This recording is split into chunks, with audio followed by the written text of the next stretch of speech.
Nadácia Slovenskej sporiteľne úspešne spolupracuje na projekte Poznaj svoje peniaze od roku 2010. Naše partnerstvo s Nadáciou pre deti Slovenska v tomto projekte považujeme za veľmi úspešné a prínosné, hlavne keď vidíme výsledky projektu. Veľmi sa tešíme, že sme dnes mali možnosť privítať desiatky detí z celého Slovenska spolu s ich paniami učiteľkami, ktoré nám prezentovali výsledky svojej práce. Je pre nás povzbudzujúce, že vidíme, že deti už v tomto veku sa venujú problematike rodinného rozpočtu, problematike sporenia, uvádzajú svoje osobné príklady, či už zo svojej rodiny, školy, priateľov, od starých rodičov a podobne.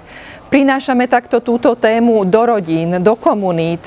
Chceme, aby deti to, čo videli, porozprávali svojim kamarátom, aby skutočne téma financií rezonovala a aby skutočne tento projekt prinášal lepšiu finančnú budúcnosť pre deti. Aby keď vstúpia do sveta dospelých, aby skutočne mali tieto témy zvládnuté, aby ich nezaskočil reálny život, aby sa vedeli správne rozhodovať, aby vedeli sporiť a aby vedeli viesť šťastný a úspešný život.